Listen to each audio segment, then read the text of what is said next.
बिस्मिल्लाहिर्रहमानिर्रहीम। अस्सलामु अलैकुम वरहमतुल्लाह।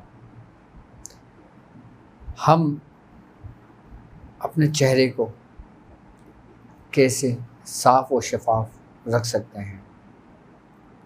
हम किस तरह अपने चेहरे पे दाग धब्बों को दूर कर सकते हैं?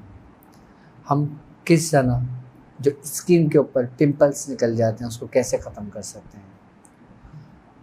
हम किस तरह आँखों के गिर्द जो हल्के बन जाते हैं इसको कैसे ख़त्म कर सकते हैं?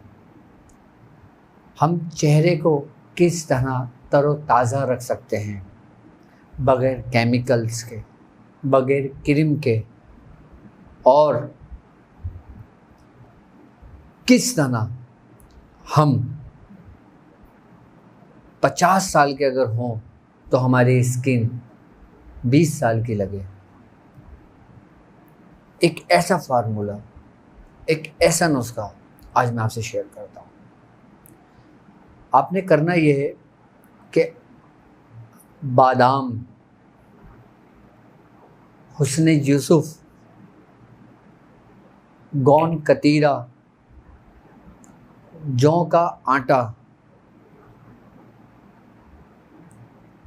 बादाम, हुस्न यूसुफ, गोंद कतीरा, जौ का आटा, और अगर आपकी स्किन पे दाने हों और ऐसे दाने हों कि जैसे पीप के दाने होते हैं, या ऐसे दाने हों जिसके मुंह नहीं बने हुआ होता, या ऐसे दाने हों कि जो ज़ख़म की सूरत बन जाते हों, या ऐसे दाने हों कि जिनकी वजह से निशान पड़ गए हों, तो अगर दाने हों तो इसके अंदर आपने नीम के खुश्क पत्ते मिला लेने हैं। अब आपने ये पांचों चीज़ें हम वज़न ले लेना है। आप इसको 50-50 ग्राम लेके इसको पीस लें, इसको बिल्कुल पाउडर कर लें, फाइन कर लें कि जैसे आटा होता है। अब आपने कच्चा दूध लेना है। कच्चे दूध के अंदर हस्बे ज़रूरत जितना आपको पाउडर यूज़ करना है, आपने पाउडर का पेस्ट बनाना है और सोने से पहले अपने स्किन के ऊपर पूरा अप्लाई कर देना है अच्छी तरीके से।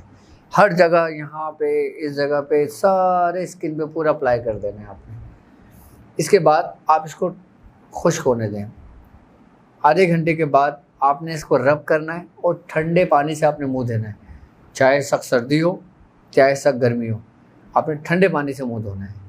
और मुंह धोने के बाद आप 1 हफ़्ता ये चीज़ इस्तेमाल करें। अगर जिसका रंग काला हो गया हो तो उसको गोरा कर देगा। अगर जिसके स्किन पे धब्बे बड़े हों उसके स्किन को क्लियर कर देगा।